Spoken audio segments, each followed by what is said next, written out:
नमस्कार विद्यार्थी मित्रांनो, मी प्राध्यापिका वर्षा मोगल, मानसशास्त्र विभाग KTHM महाविद्यालय नाशिक. मागील व्हिडिओपासून मानसशास्त्रातील करिअरच्या संधी व क्षेत्रे आपण बघत आहोत. यामध्ये एकूण 14 क्षेत्रे दिलेली आहेत. त्यापैकी पुढील काही क्षेत्रे आपण अभ्यासली आहेत. 1. चिकित्सा मानसशास्त्र, 2. औद्योगिक आणि संघटन मानसशास्त्र, 3. शैक्षणिक मानसशास्त्र, 4. सामाजिक मानसशास्त्र, 5. वैकल्पिक मानसशास्त्र, 6. आरोग्य मानसशास्त्र, 7. गुन्हेगारी व न्यायसहाय्यक मानसशास्त्र, 8. सैनिकी मानसशास्त्र, 9. क्रीडा मानसशास्त्र, 10. चेता मानसशास्त्र, 11. पर्यावरण मानसशास्त्र. ही क्षेत्रे आपण अभ्यासली आहेत. आता आपण पुढील काही क्षेत्रे अभ्यासणार आहोत. 1. सकारात्मक मानसशास्त्र, आध्यात्मिक मानसशास्त्र, स्त्री आणि बाल मानसशास्त्र हे आपण आता बघणार आहोत. सकारात्मक मानसशास्त्र. मानसशास्त्राची ही शाखा सध्या खूप लोकप्रिय होत आहे. आधुनिक काळातील जीवनशैली, वाढती स्पर्धा आणि ताणतणाव जीवन यामुळे कितीतरी आजारांना आमंत्रण देत आहे. तसेच नैराश्य वाढत चाललेले आहे. त्यामुळे जीवन जगत असताना सकारात्मक दृष्टिकोन असणे फार महत्त्वाचे आहे. कारण निम्मे आजार हे आपणास नकारात्मक विचारांनाच येत असतात आणि बरेचसे आजार हे सकारात्मक राहिल्याने बरे होतात. त्यामुळे जगण्याकडे सकारात्मक दृष्टीने बघण्याची गरज निर्माण झाली आहे. सकारात्मक मानसशास्त्र या शाखेला मार्टिन सेलिग्मन या मानसशास्त्रज्ञाने पुढे आणले. त्यांचे असे म्हणणे होते की मानसशास्त्राचे ध्येय असे आहे की मानसिक आजारांना बरे करणे, सामान्य जीवनात सुधारणा करणे आणि जीवन कौशल्य ओळखून त्यांच्या वाढीसाठी प्रयत्न करणे. परंतु मानसशास्त्रज्ञांकडून फक्त पहिले ध्येयच गाठले गेले असून नंतरची ध्येय दुर्लक्षित राहिली आहेत. मानवी भावभावना म्हटले की चिंता, ताण, अवसाद, भीती असे नकारात्मक विषय आतापर्यंत केंद्रस्थानी राहिले असल्याने आता मात्र आनंद, प्रेम, वात्सल्य, आशा, समाधान अशा सकारात्मक भावनांवर लक्ष केंद्रित करण्याची गरज आहे. आपल्या बऱ्याचशा गोष्टी दैनंदिन जीवनातल्या सकारात्मक विचाराने किंवा दृष्टिकोनामुळे सोपे होतात. पर्यायाने व्यक्ती त्यामुळे आनंदी राहते. त्यामुळे व्यक्ती जीवनात यशस्वीतेकडे जाण्याचा मार्ग सोपा होत असतो. पीटरसन याने सकारात्मक मानसशास्त्राची अत्यंत सोपी अशी व्याख्या केली आहे. तो म्हणतो, ज्यामुळे आयुष्य जगावेसे वाटते ते म्हणजे सकारात्मक मानसशास्त्र होय. आध्यात्मिक मानसशास्त्र. अध्यात्माचे मानसशास्त्र म्हणजे अध्यात्म आणि विज्ञानाचा सुरेख मेळ असून या दोन्ही महत्त्वाचे घटक घेऊन अध्यात्माचे मानसशास्त्र तयार झाले असे म्हणण्यास वावगे ठरणार नाही.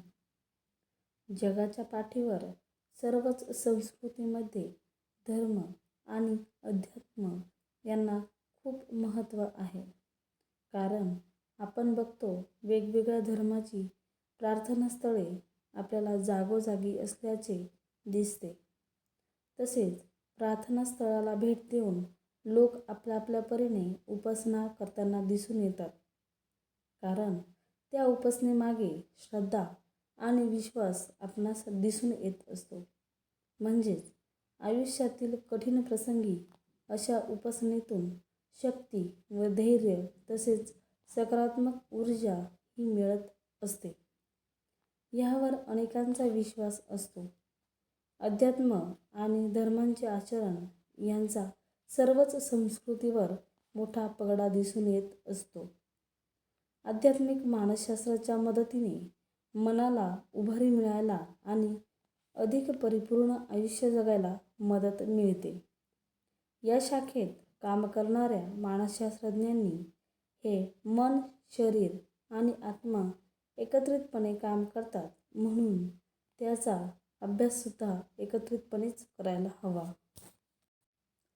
आध्यात्मिक मानसशास्त्रज्ञ दुःखात असणाऱ्या लोकांना, वाईट प्रसंगातून जात असणाऱ्या लोकांना, तसेच एखादा प्रचंड मोठा आघात झालेल्या लोकांना त्याचे मनोबल वाढवून त्यांच्या मनातील निराशा कमी करायला मदत करताना दिसून येतात. रोजचे जीवन जगत असताना मनाची एकाग्रता कशी साधायची, ध्यान कसे करायचे, तसेच आत्मउन्नतीसाठी कोणत्या मार्गावरून चालायचे हे देखील आध्यात्मिक मानसशास्त्रज्ञ करतो. थोडक्यात असे म्हणता येईल, आध्यात्मिक मानसशास्त्र या शाखेत आपल्या मनाचा थांग शोधणे, आत्म्याचा शोध घेण्याची प्रक्रिया शिकविते.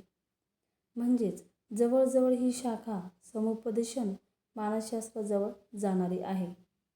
आध्यात्मिक मानसशास्त्र ही शाखा तशी आपल्याकडे नवी नाही. चर्चमध्ये दिली जाणारी चुकीची कबुली आपल्याला माहीतच असेल. यात आपल्या हातून घडलेल्या अशा गोष्टींची कबुली दिली जाते ज्याने आपल्या मनाला टोचणे लागून राहते आणि परमेश्वराजवळ त्या चुकीची कबुली देऊन परमेश्वराने आपल्याला माफ करावे अशी अपेक्षा त्या व्यक्तीची असते. असे केल्याने त्या व्यक्तीच्या मनाला नक्कीच दिलासा मिळतो. म्हणजेच आध्यात्मिक मानसशास्त्रज्ञ धार्मिक स्थळे, चर्च, मानसिक आरोग्य केंद्रे, पुनर्वसन केंद्रे इत्यादी ठिकाणी काम करू शकतात.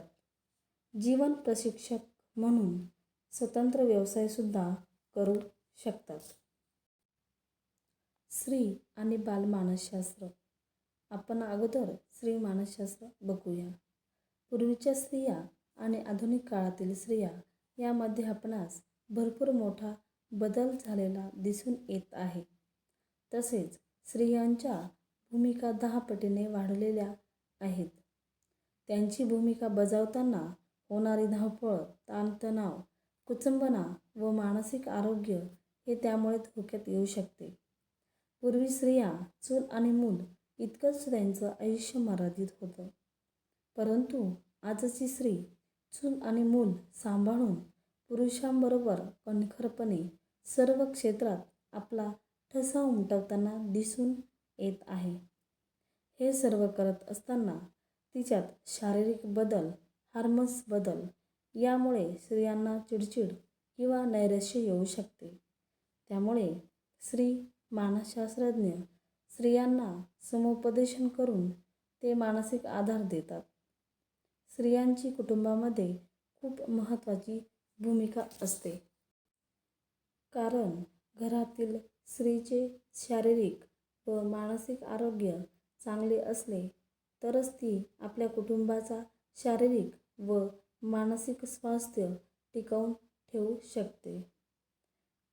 तसेच तिला मुलगी, पत्नी, सून, आई तसेच बाकीचेही भरपूर नाते सांभाळायचे असते व त्यातून आपलंही अस्तित्व निर्माण करायचे असते.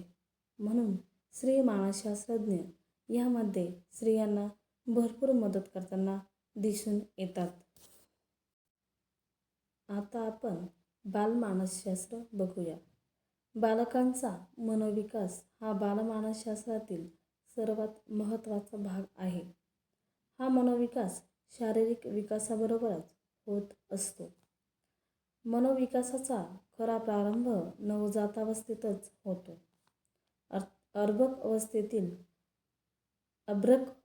अवस्थेतील बालक भुकेमुळे किंवा वेदनेमुळे रडणे पहिल्या काही आठवड्यातच ही निव्वळ प्रतिक्षेपी क्रिया असते. बालकाचे मानसिक आरोग्य, सुरळीत शारीरिक वाढ व व्यक्तिमत्व विकास तसेच सामाजिक वातावरणाशी समायोजनी समतोल यांचा संगम घडवणे बालमानसशास्त्र काम करते. वाढत्या वयानुसार आईवडिलांचे वर्चस्व झुगारून देण्याकडे मुलांचा कल असतो. त्यांना अधिक स्वातंत्र्य हवे असते. मार्गदर्शनासाठी मुले आईवडिलांवर अवलंबून राहत असली तरी अति लालनपालन किंवा अवास्तव शिस्त यांचा परिणाम मुलांच्या व्यक्तिमत्व विकासाचा बाधक ठरतो. वाढत्या वयानुसार बालक भावनांचे बाह्य प्रकटीकरण नियंत्रित करू लागतात. घरात मात्र भावनांचा उद्रेक होत असतो. तसेच शारीरिक बदल, हार्मोन्स बदल, तसेच अनुभवांचा अभाव व कामात येणारा अडथळा, ठरवलेल्या गोष्टी साध्य न होणे यामुळे मुले नको त्या परिस्थितीला बळी पडतात आणि टोकाचे निर्णय घेतात. यामुळे बालक मानसशास्त्रज्ञ मुलांना समुपदेशन करून त्यांना नैराश्यातून बाहेर काढण्याचा प्रयत्न केला जातो व करिअर घडविण्यासाठी मदत करताना दिसून येत असतात. अशा प्रकारे या सर्व क्षेत्रांमध्ये करिअर करता येते. धन्यवाद.